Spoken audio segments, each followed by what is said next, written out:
Hello दोस्तों, नमस्कार। देखें कि जैसे आज हम बात करेंगे नेपच्यून इन 8th हाउस, अर्थात जिन जातकों का नेपच्यून 8वें भाव में होता है उनको कैसे फल मिल सकते हैं। देखें कि इससे पहले मैं आपको कुछ बात बताना चाहूँगा कि ये सारी बातें जो मैं आपको बता रहा हूँ ये पाश्चात्य ज्योतिष के आर्टिकल अर्थात लेखों से ली गई है, और थोड़ा बहुत जो कुछ मैंने कुंडलियों में देखा है वो मैं आपको बता रहा हूँ। तो देखिए कि सबसे पहले नेपच्यून जल तत्व का ग्रह माना गया है, और 8वां भाव जैसा कि आप जानते हैं वो भी मतलब वृश्चिक राशि कालपुरुष की उसमें पड़ती है, तो वो इसी तरीके की चीज़ों का प्रतिनिधित्व करता है। जैसे 8वां भाव होता है मृत्यु का, कल्पनाओं का, और छुपी हुई चीज़ों का, व्यक्ति के छुपे हुए जीवन का। तो ऐसे तमाम चीज़ें, गुप्त खजाना, इस तरीके की चीज़ों का 8वां भाव होता है। परलौकिक विद्या, ज्योतिष, इन सब चीज़ों का 8वां भाव होता है। तो नेपच्यून यदि 8वें भाव में होगा तो पहली बात तो ऐसे लोग बहुत कल्पनाशील होते हैं। मतलब ये बहुत अच्छी कल्पनाएं करते हैं, लेकिन कभी कभी मतलब नेपच्यून बुरे प्रभाव में है या अच्छे प्रभाव में है, इस पे डिपेंड करता है कि नेपच्यून का 8वें भाव में होने पर इनको शुभ फल मिल रहा है या अशुभ फल मिल रहा है। दूसरी बात कि जिन जातकों का नेपच्यून 8वें भाव में होता है, पहले तो हम अकेले नेपच्यून की बात कर लें। तो जिन जातकों का नेपच्यून अकेला यदि हो 8वें भाव में, तो ऐसे लोग कल्पनाशील होते हैं। ऐसे लोग की जल यात्राएं बहुत होती हैं, और कई बार देखा गया है कि ऐसे लोग की मृत्यु भी जल से संबंधित ही हुई हो, किसी की डूबने से या फिर किसी अन्य चीज़ में, लेकिन उनका उसमें एक फैक्टर पानी का जरूर आता है। तो ये भी देखा गया है। ऐसे लोग मतलब कई बार ये भी देखा गया है कि जीवन स्टेबल ना होना, मतलब कि कभी इधर कभी उधर, लोगों से संबंध भी इस तरीके से इन लोगों के रहते हैं कि मतलब ये एक पे टिक नहीं पाते हैं। इनकी जो ख्वाहिशें होती हैं वो बहुत जल्दी पूरी नहीं हो पाती हैं, क्योंकि ऐसी ख्वाहिशें वही पूरी कर पाएगा जिनका मतलब एक और इनको मिले जिनका नेपच्यून 8वें भाव में हो। क्योंकि ये जिस तरीके की कल्पनाएं करते हैं वो यदि सत्य ना हो तो काफ़ी ज़्यादा इनको दिक्कत होती है। ये भी देखा गया है नेपच्यून यदि 8वें भाव में हो। जो सिक्स सेंस होता है, कुछ लोग जैसे कहते नहीं है कि जो पूर्वाभास होता है कुछ लोग को, कि पहले से आभास हो जाना, तो 8वें भाव में जिनका नेपच्यून होता है ऐसे लोग को पूर्वाभास भी जल्दी हो जाता है कि उनके साथ कुछ होने वाला है, या वो किसी घटना को थोड़ा जल्दी प्रिडिक्ट कर लेते हैं। ये लोग भी अच्छे ज्योतिषी हो सकते हैं यदि मतलब गुरु का लगन पे प्रभाव हो, और बाकी जो ज्योतिष के फैक्टर हो वो यदि अच्छे हों तो ये लोग भी बहुत अच्छे ज्योतिषी होते हैं। ये भी देखा गया है। अब बात करते हैं कि नेपच्यून अष्टम भाव में किस राशि में गया है तो शुभ होगा, या किन ग्रहों के साथ बैठा है। तो जैसे मैंने बताया कि नेपच्यून जल तत्व का ग्रह है, तो जल तत्व की राशि में जाएगा तो कुछ हद तक अच्छा होगा। जैसे कि कर्क में हो या मीन में हो तो अच्छा है। वृश्चिक राशि उतनी अच्छी नहीं है, क्योंकि वृश्चिक, जैसा कि सबको पता है कि वृश्चिक एक तो जल तत्व की राशि है और ऊपर से वो स्थिर राशि है, तो ठहरा हुआ जल कीचड़ का रूप ले लेता है। तो वृश्चिक राशि नेपच्यून के लिए उतनी अच्छी नहीं है। हालांकि अगर नेपच्यून वृश्चिक में है और उस पर गुरु की दृष्टि आ जाए तो ये बहुत अच्छा हो सकता है। लेकिन जिन जातकों का मतलब वृश्चिक राशि होती है, ऐसे लोगों को मतलब मैंने एक दो चार्ट देखा है, ऐसे लोगों में बदला लेने की प्रवृत्ति होती है कि वो मतलब किसी बात को जल्दी भूल नहीं पाते हैं। अकेला नेपच्यून ही होता है 8वें में तो वो भूल नहीं पाते हैं। और यदि जिन जातकों का वृश्चिक का नेपच्यून 8वें में होगा तो फिर मतलब ऐसे लोग 20 साल पहले की बात भी याद रखेंगे, और जब कभी इनके पास शक्ति होगी तो फिर वो उस व्यक्ति को बताएंगे कि हाँ आपने ऐसा ऐसा किया था हमारे साथ, तो अब हम इस चीज़ का बदला ले रहे हैं। तो ये देखा गया है। वृश्चिक राशि में नेपच्यून होने के कई और फायदे भी हैं, जैसे ये लोग गूढ़ रहस्य को सॉल्व करते हैं। इस दुनिया में जितनी रहस्यमय चीज़ें हैं, भूत प्रेत या इन सब में भी इनकी रुचि होती है। इन लोग को डर वर नहीं लगता है इन सब चीज़ों से। लेकिन मैंने बताया ना कि ये वृश्चिक राशि में एक्सट्रीम लेवल पे पहुंच जाता है, क्योंकि वृश्चिक राशि भी 8वें भाव का प्रतिनिधित्व करती है इसलिए। और 8वें भाव में नेपच्यून गया ही है तो ये सब चीज़ों की काफ़ी ज़्यादा बढ़ोतरी हो जाती है, तो इस बात का ध्यान रखिए। अब और जो पृथ्वी तत्व की राशियां जैसे वृषभ, कन्या, मकर, इनमें भी नेपच्यून शुभ फल देते हुए देखा गया है। लेकिन अग्नि तत्व की राशि में नेपच्यून अच्छा फल नहीं करता है। यदि अग्नि तत्व राशि में आपका 8वें भाव में नेपच्यून हो, जैसे कि मेष में बैठा हो या फिर सिंह में बैठा हो, तो फिर बुरे परिणाम देखने को मिल सकते हैं। जैसे कि कई बार हो सकता है कि आपकी मन की चीज़ें बाहर आ जाए, मतलब आप चाहते हो कि आप किसी चीज़ को छुपाएं लेकिन आपसे वो हो नहीं पा रहा हो। आपका गुस्सा लोगों के सामने जाहिर हो जाए, आपकी जो प्रकृति है वो जाहिर हो जाए, वो चीज़ सामने आती रहती है बार बार, जो आप नहीं चाहते हैं कि लोगों को पता चले। और कई बार ये मतलब कलंक का भी रूप देखा गया है कि नेपच्यून यदि अग्नि तत्व की राशि में हो 8वें भाव में, तो इन सब चीज़ों से बचें। जैसा आप सामने रहते हैं लोगों के, वैसा ही व्यवहार रखें। कम से कम चीज़ें छुपाने की कोशिश करें, क्योंकि अग्नि तत्व राशि में चीज़ें अपने आप खुलने की संभावना पूरी प्रबल रहती है। अग्नि तत्व राशि में कुछ फ़ायदा ये देखा गया है कि जैसे कि कोई यदि आप गुप्त काम करते हैं तो उनमें लाभ होता है, लेकिन वो काम इस तरीके से नहीं कि जैसे उसमें उस कार्य में ऊर्जा लगती हो। जैसे कि कई कार्य हैं जो गुप्त तरीके से किए जाते हैं जिसमें ऊर्जा का प्रयोग होता है, जैसे इन्वेस्टिगेशन, जिसमें जैसे मान लीजिए कि मंगल की राशि में बैठा है नेपच्यून आपका एरीज, तो ऐसे कई लोग होते हैं जो मतलब कि लोगों से छुप के इन्वेस्टिगेशन करते हैं, जो सीक्रेट सर्विसेज में होते हैं। तो इन लोगों के चार्ट में ये देखा गया है। अब बात करते हैं कि यदि नेपच्यून किन ग्रहों के साथ है तो वो कैसा फल देगा। तो देखें कि सबसे पहले यदि नेपच्यून शुभ ग्रह के साथ है तो काफ़ी अच्छी बात है, क्योंकि नेपच्यून जल है, जल तत्व का ग्रह है, और जल में आप जैसी मिलावट करेंगे जल वैसा ही बन जाएगा। लेकिन शुभ ग्रह के साथ होने का अर्थ सिर्फ इतना ही नहीं है कि जैसे गुरु शुभ है तो नेपच्यून के साथ होगा तो अच्छा हो जाएगा। वो अच्छे भाव का भी स्वामी होना चाहिए, तब वो पूरी तरीके से अच्छा कहलाता है। अन्यथा सिर्फ वो ग्रह शुभ है लेकिन और साथ में बैठा है तो हो सकता है कि आपका व्यवहार अच्छा हो, लेकिन उसी व्यवहार की वजह से, अपने अच्छे व्यवहार की वजह से आप अपने कैरियर में या लाइफ में कोई बहुत ज़्यादा अचीवमेंट नहीं कर पा रहे हैं। तो इस चीज़ का ध्यान रखिए। अब देखें कि जैसे नेपच्यून गुरु के साथ बैठा है, ऐसे लोग मतलब बहुत अच्छे दार्शनिक होते हैं, या जो संत होते हैं, ऐसे लोग बहुत अच्छे जो लोगों को ज्ञान दिया करते हैं, मतलब जा करके कई विदेशों में इनकी शिक्षाएं चलती हैं, ये देखा गया है। ज्योतिष में इनकी अच्छी रुचि होती है, मतलब ऐसे लोग समाज के लिए कोई सुधारक होते हैं, किसी क्रूर प्रथा को ख़त्म करने वाले होते हैं, ये देखा गया है। नेपच्यून और गुरु साथ में हो, अच्छे लेखक होते हैं, या फिर नई नई चीज़ें लिखते हैं, खोज करते हैं, ये भी देखा गया है यदि नेपच्यून और गुरु साथ में हो।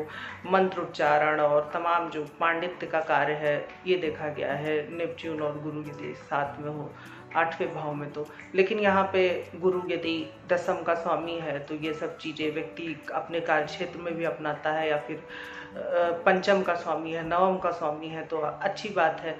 लेकिन हालांकि नवमेश का अष्टम में जाना उतना अच्छा नहीं है, लेकिन फिर भी वो जहाँ भी जाएगा, नवमेश जहाँ पर भी बैठता है वहाँ पर वो कोशिश करता है कि उस चीज़ का अच्छा, उस भाव के लिए अच्छा फल करे। तो ये देखा गया है, इस बात को ध्यान में रखिए।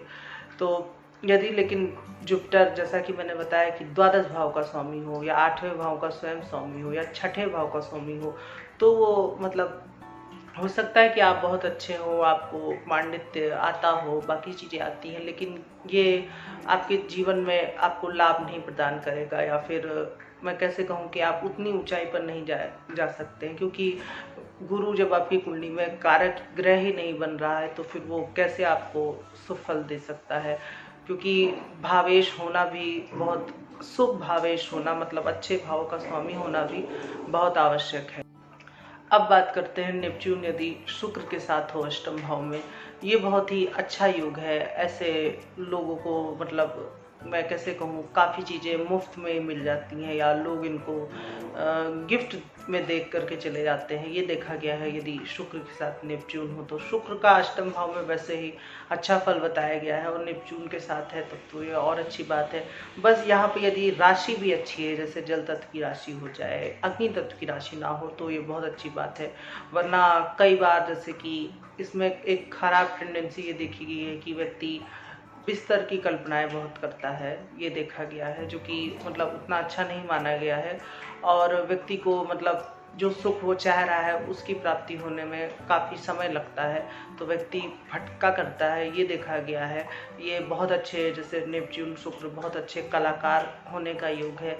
ऐसे लोग के दो व्यक्तित्व होते हैं, मतलब दो व्यक्तित्व भी हो सकते हैं, जो एक व्यक्ति के सामने एकदम अलग है और दूसरे के सामने एकदम अलग है। ये भी देखा गया है नेपच्यून और शुक्र यदि साथ हो। नेपच्यून और शुक्र यदि अष्टम भाव में हो तो ऐसे लोग कई बार जैसे वेश्यावृत्ति का व्यापार भी देखा गया है, लेकिन उसमें कुछ बुरे प्रभाव भी होने चाहिए तभी इसको इंडिकेट किया जाएगा। वरना ऐसे लोग वस्त्रों के बड़े बड़े उद्योग भी लगाते हैं जिसमें इनके कुछ साथी शामिल हो, ये भी देखा गया है।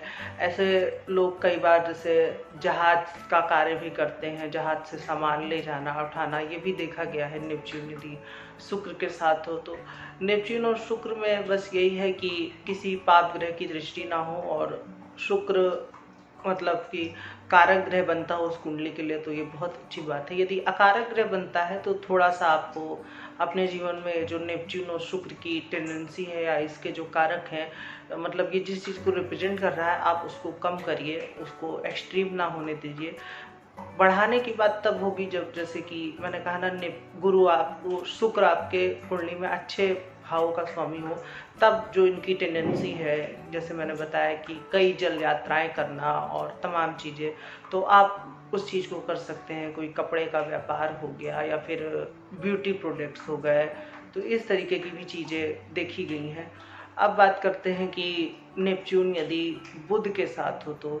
नेपच्यून बुध के साथ कोई मतलब बहुत अच्छा कॉम्बिनेशन तो नहीं बनता है, लेकिन मतलब कैसे मैं कहूँ, कारकत तो मैच नहीं कर पाते हैं, लेकिन फिर भी शुभ ग्रह है। जैसे एक भावनाओं का ग्रह है और दूसरा आपका प्रैक्टिकल होने का ग्रह है, तो इन दोनों के कारकत तो उतना मैच नहीं कर पाते हैं, लेकिन फिर भी ऐसे लोग बहुत ज़्यादा बुद्धिमान होते हैं। ऐसे लोग फ्लेक्सिबल होते हैं, मतलब कहीं भी ढल जाने वाले होते हैं कि किसी तरीके से कहीं भी ढल जाए। ऐसे लोग भी कमाल के एक्टर होते हैं और ऐसे लोग लोगों को हंसाने का काम करते हैं। ऐसे लोग बहुत अच्छे लेखक होते हैं, लिखने में इनको बहुत अच्छी शैली प्राप्त होती है। और यदि जैसे लगन में भी मतलब तृतीय भाव का प्रभाव हो तो मतलब ऐसे लोग काफ़ी अच्छी कल्पना करके लिखते हैं। और ये देखा गया, जैसे मंगल की दृष्टि आ गई, जो लोग थ्रिलर नॉवेल और इस तरीके से लिखते हैं, तो ये देखा गया अष्टम भाव मृत्यु का कारक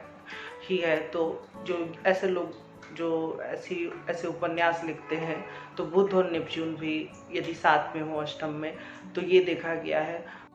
बुध और नेपच्यून में एक चीज़ ये भी देखी गई है कि जैसे जीवन भर इनको, जैसे कोई कार्य ऐसा होता है जिसे इन्हें करना होता है, जैसे कि एक दोष की तरह आप ले सकते हैं कि कहीं भी रहें, हो सकता है कि कार्य में बदलाव हो जाए, लेकिन इनको कुछ ना कुछ कार्य ऐसा रहेगा जो इनको हमेशा करना पड़ेगा, दूसरे की सुननी पड़ेगी, ये देखा गया है। लेकिन जैसा मैंने कहा कि बुध और नेपच्यून बहुत अच्छा योग है। आप अपनी बुद्धि का, आप अपनी योग्यता का उपयोग करिए। आप अच्छा लिख सकते हैं तो लिखिए, या जो भी आपके बुध के कार्य हैं, जैसे कापी कलम या फिर अच्छा रणनीतिकार होना, किसी चीज़ की रणनीति बना करके देना, ये देखा गया है। एक्टिंग में जा सकते हैं, हंसाने वसाने में जा सकते हैं, थोड़ा सा शुक्र यदि और मजबूत हो जाए तो। अब बात करते हैं नेपच्यून के साथ यदि चंद्रमा हो। नेपच्यून के साथ यदि चंद्रमा हो तो ये जैसे कि कई बार थोड़ा सा जो भावनात्मक तत्व है व्यक्ति के अंदर वो बहुत ज़्यादा बढ़ जाता है, व्यक्ति बहुत ज़्यादा भावुक हो जाता है। और यदि ये युति जैसे जल तत्व की राशि में हो जाए तो बहुत ज़्यादा मतलब अच्छा नहीं माना जाता है। पृथ्वी तत्व की राशि में होना अच्छा माना जाता है, क्योंकि मैंने कहा ना, जल तत्व की राशि में युति हो, जल तत्व की राशि में ये नेपच्यून का बैठना अच्छा है। लेकिन चूंकि चंद्रमा भी आ गया, जल तत्व की राशि भी पड़ गई, नेपच्यून भी हो गया, तो ये बहुत अधिक भावनात्मक संबंधों को प्रदर्शित करता है। व्यक्ति अपने पार्टनर को मतलब हर समय देखना चाहता है, उसकी छोटी छोटी चीज़ों को नोटिस करता है, एक्सट्रीम लेवल पर ये भावनात्मक असर देता है। और यदि ये वृश्चिक राशि में है फिर तो काफ़ी ज़्यादा दिक्कत का सामना ऐसे लोगों को करना पड़ता है। दिक्कत का क्या, इनका व्यवहार लोगों के प्रति, मैं कैसे कहूँ, एकदम वफादार, एकदम जो सर झुका के हर आदेश मानने वाला। लेकिन इनको जैसे कि धोखा बर्दाश्त नहीं होता है। धोखा क्या, छोटी से छोटी बात भी ये अपने दिल पर लगा लेते हैं और रिवेंज लेने की आदत होती है। यदि ये युति वृश्चिक राशि में हो तो फिर, या कोई बुरी राशि में, या मतलब बुरी राशि का अर्थ क्या है, वही पाप ग्रह की राशि में हो तो भी थोड़ा सा दिक्कत का सामना करना पड़ता है। जैसे अग्नि तत्व की राशि में 2 जल तत्व के ग्रह बैठे हैं, तो ये अब आप ही सोचिए कि कैसे ये दोनों का इंटेलेक्ट मैच हो पाएगा। लेकिन फिर भी नेपच्यून और चंद्रमा, ऐसे लोग बहुत अच्छे जो नर्स होते हैं, नर्स होती हैं, या जो सेवा भाव रखते हैं, अस्पतालों में काम करते हैं, या कुछ लोग होते नहीं है जिन्होंने जैसे मदर टेरेसा या इस तरीके के समाज सुधारक, लोगों की मदद करना, अनाथ बच्चों को पालना, या तमाम इस दुनिया में ऐसे नैतिक कार्य हैं, ऐसे लोग करते हैं क्योंकि इन्हें इसमें आनंद आता है। तो यदि आपके अंदर भी है तो आप इस चीज़ को कर सकते हैं। आप जल का व्यापार कर सकते हैं, या फिर आपकी भी यात्राएं खूब होने की संभावना होती है। बस थोड़ा सा ये ध्यान रखिए कि जीवन में प्रैक्टिकल होने की कोशिश करिए कि कैसे प्रैक्टिकल रहा जाए, बहुत ज़्यादा भावुक ना हो। नेपच्यून और चंद्रमा में आप बहुत अच्छी कविताएं लिख सकते हैं, आप लिखने की यदि कोशिश करें तो। अब बात करते हैं नेपच्यून और शनि के बारे में। नेपच्यून और शनि मतलब यदि शनि शुभ है, जैसे वृषभ राशि में बैठा है, और शनि पे जैसे कि किसी पाप ग्रह की दृष्टि नहीं है, शनि अच्छे भाव का स्वामी है, तो फिर ये युति बहुत अच्छा फल दे सकती है। ऐसे लोग बहुत अच्छे लेखक हो सकते हैं, इनकी किताबें बहुत पॉपुलर होती हैं, जो तमाम क्राइम के राइटर होते हैं या इस तरीके से, तो ये अच्छा लिखते हैं इन सब चीज़ों में। ऐसे लोग को गूढ़ ज्ञान होता है। ज्योतिष में ऐसे लोग बहुत अच्छा करते हैं, ज्योतिष, पराविद्या और भूत प्रेत जैसे चीज़ों में इनकी रुचि होती है। जो फैंटेसी होता है, जादू टोना, तंत्र मंत्र, तो ये सब चीज़ में इनकी काफ़ी रुचि होती है, ये देखा गया है। नेपच्यून और शनि में यदि एक दूसरी बात करें तो ऐसे लोग समाज से थोड़ा सा कट जाते हैं। ऐसे लोग रिसर्चर होते हैं बहुत अच्छे, किसी चीज़ में कुछ यदि रिसर्च करें तो कुछ खोज के निकालते हैं। लेकिन बस वही है कि ऐसे लोगों को थोड़ा अकेलापन का सामना करना पड़ता है, ये देखा गया है।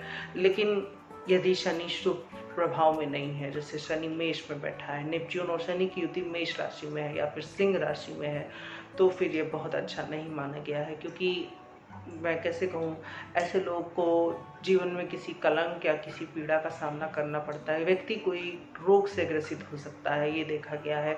या फिर दूसरी चीज़ ये देखी कि व्यक्ति किसी दास्ता का सामना कर रहा है, या फिर जीवन भर मतलब वो गरीबी या निर्धनता में रहा। लेकिन इसके लिए आपको बाकी योग भी देखने पड़ेंगे, ये एक पॉइंट है।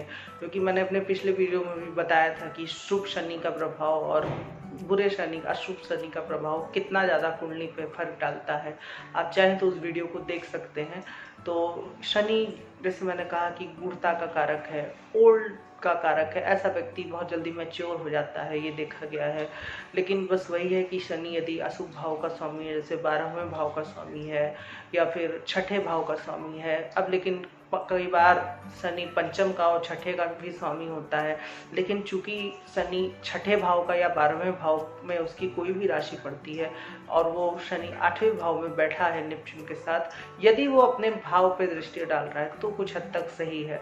लेकिन यदि वो अपने भाव को नहीं देखता है और वो पाप मतलब कि कुंडली के अशुभ भाव का स्वामी है, तो फिर यहाँ पे वो आपको काफ़ी हद तक पीड़ा पहुँचा सकता है। ऐसे लोगों को भाव पीड़ा, जो प्रेम में पीड़ित होते हैं, ये भी देखा गया है। मतलब कि बहुत ज़्यादा भावुकता हो जाना, या बहुत ज़्यादा वो लोग किसी के कुछ कह देने पर बहुत ज़्यादा रोना बिलखना, दुख, पश्चाताप, ये सब देखा गया है। शनि यदि नेपच्यून के साथ हो तो कई बार ऐसे लोगों को आत्महत्या का ख्याल भी आता है, ये देखा गया है। या फिर जैसे जो लोग बहुत जल्दी मर जाते हैं या मृत्यु हो जाती है, देखा गया है। लेकिन चूंकि शनि दीर्घकालिक ग्रह है तो ऐसा कम ही होता है कि इनकी जल्दी मृत्यु हो जाए। जल्दी मृत्यु में मतलब बाकी फैक्टर आपको देखने होंगे, हो सकता है अष्टमेश कमजोर हो, लेकिन इतनी जल्दी ऐसा होता नहीं है। ये लोग खुद ही आत्महत्या कर ले तभी ऐसा होता है, क्योंकि शनि मैंने कहा ना कि दीर्घकालिक ग्रह है, तो इस पॉइंट को भी ध्यान रखिए।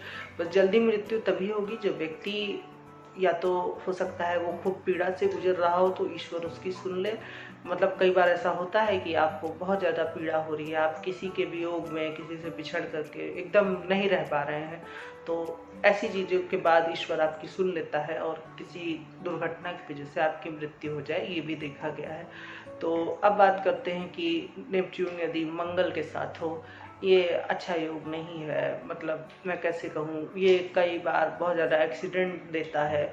अगर ये मंगल जल तत्व की राशि में बैठा है तो फिर मंगल के जो बुरे प्रभाव हैं वो कम हो जाते हैं। कई बार ऐसे लोग कई ज़्यादा सीक्रेट सर्विसेज में जाते हैं, या फिर जो लोग आतंकवादियों को पकड़ते हैं, या कई बार लगन में यदि शनि या बुरा प्रभाव हो तो कई बार ऐसे लोग खुद भी आतंकवाद का रूप ले लेते हैं, ये देखा गया है।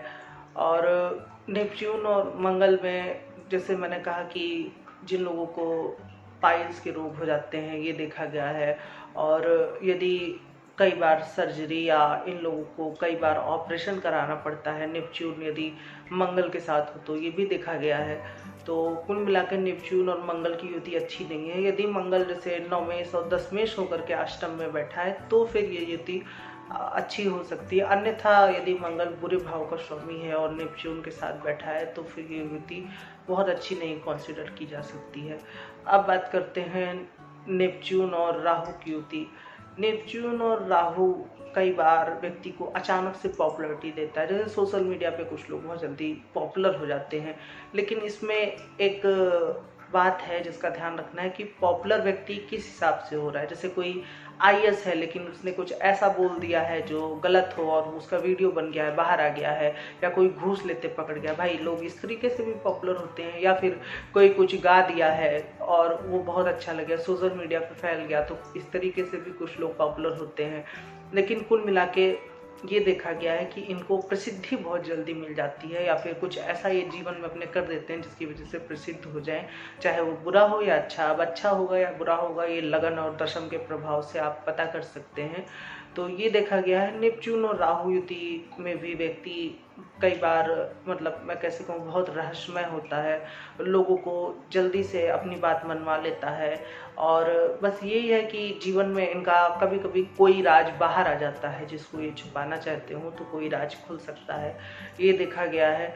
नेपच्यून और राहु युति बहुत अच्छा साइंटिस्ट का भी योग है। मतलब ऐसे लोग का दिमाग बहुत तेज होता है। यदि मिथुन में युति है तो बहुत अच्छा है। ऐसे लोग मैं कैसे कहूँ लेखन कार्य में भी बहुत अच्छा करते हैं ऐसे लोग। बस दिक्कत यही है कि इनको शराब और जुए की कई बार लत लग सकती है यदि बुरा प्रभाव हो, मंगल की दृष्टि है या लगन पे बुरा प्रभाव है।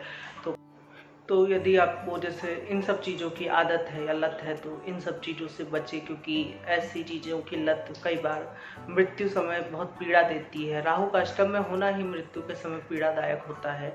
ऐसे लोगों की मौत मतलब हो सकता है कि स्वाभाविक मौत ना हो, कई बार पॉइजन दे करके भी ऐसे लोगों को मारा जाता है, तो ये भी देखा गया है। हालांकि अब वो समय चला गया, मतलब वो युग बीत गया जब लोगों को जहर दिया जाता था, लेकिन फिर भी ये मतलब पुस्तकों में खैर लिखा है कि अष्टम में राहु हो तो ऐसा होता है। लेकिन चूंकि ये नेपच्यून के साथ है तो कई बार जल और ये आ ही गया है तो ये देखा गया है। लेकिन अब वो युग नहीं है, वो काल नहीं है जिसमें लोगों को जहर दिया जाता था। लेकिन फिर भी अब किसका क्या भरोसा।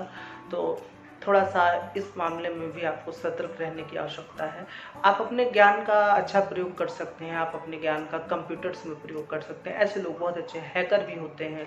मतलब इन्हें जैसे कि मैं कैसे कहूँ, एडिटिंग टाइप का कुछ भी नहीं पसंद होता है, लेकिन वही अभी कुछ मोबाइल में खोजना हो, छानना हो, कुछ कोई चीज़ हैक करनी हो या किसी के कुछ चुराना हो, तो ऐसे लोग इसमें बहुत अच्छा कर सकते हैं, ये देखा गया है। तो नेपच्यून और राहु में हमने ये बात की। बस नेपच्यून और राहु में कई बार जैसे कि षष्ठेश की उसके ऊपर दृष्टि आ जाए या फिर कुछ बुरा हो, क्योंकि मैंने कहा ना कि ये पाप ग्रह की युतियाँ कई बार बहुत अच्छी भी हो सकती हैं यदि थोड़ा सा शुभ प्रभाव हो, जैसे कि पाप ग्रह अच्छे भाव के स्वामी हो जाए या कोई शुभ ग्रह उसको देख ले तो बहुत अच्छा हो सकता है। लेकिन यदि हल्का सा भी पाप ग्रह की युति पे किसी पाप ग्रह की दृष्टि आ जाए या फिर वो अशुभ भाव का स्वामी होकर के बैठा हो, तो ये एक्सट्रीम लेवल पे आपका बुरा भी कर सकती है। हो सकता है कि आप किसी रोग से काफ़ी लंबे समय से पीड़ित हों, तो ये देखा गया है। अब बात करते हैं नेपच्यून और केतु के बारे में। नेपच्यून और केतु यदि अष्टम में हो, कई बार जैसे ऐसे लोग अगर शुभ प्रभाव में तो अच्छे सर्जन होते हैं, अन्यथा ऐसे लोग सर्जरी का शिकार भी होते हैं। शिकार मतलब इन द सेंस कि इनको खुद किसी रोग की वजह से सर्जरी करवानी पड़ती है, तो ये देखा गया है। और यदि पाइल्स के लक्षण हैं, अर्थात जैसे बवासीर का कोई लक्षण आपको दिखता है, तो आप तुरंत अपना इलाज कराएं। केतु का अष्टम में होना ही इस चीज़ को कई बार प्रदर्शित करता है। राहु केतु दोनों का होना ऐसा देखा गया। राहु का तो विशेषकर मैंने कई चार्ट में कई लोगों को ऐसा देखा है। तो यदि थोड़ी सी भी समस्या हो तो तुरंत डॉक्टर से संपर्क लें और राहु के आप कुछ उपाय कर सकते हैं, तो हो सकता है कि चीज़ें ठीक हो जाए। देखें कि नेपच्यून और केतु युति में ऐसे लोग कई बार बहुत अच्छे वफादार भी होते हैं। जो व्यक्ति जैसे किसी का बहुत वफादार साथी रहा हो, उसके हर आदेश को मानता हो, तो ये देखा गया है नेपच्यून और केतु में। लेकिन चूंकि केतु पाप ग्रह है, हमें इस बात को नहीं भूलना चाहिए, अष्टम में है। ऐसे लोगों की मृत्यु एक्सीडेंट से होती है, ये देखा गया है। कई बार पानी में डूबने की वजह से भी ऐसे लोगों की मृत्यु हो जाती है, ये देखा गया है नेपच्यून और केतु में। लेकिन और बातें करें मतलब नेपच्यून और केतु में, तो आप थोड़ा सा स्पिरिचुअल हो जाएं, ईश्वर भक्ति में यदि आपका ध्यान है, मन लग रहा है, तो आप इसमें मन लगाएं, आपको बहुत अच्छा लगेगा। क्योंकि ये युति मटेरियलिस्टिक चीज़ों के लिए नहीं है। और केतु की दशा कई बार इनको बहुत ज़्यादा परेशानी में डालती है, तो परेशान ना हो। यदि ये युति धनु में है या मीन में है तो फिर ये बहुत अच्छे फल देती है।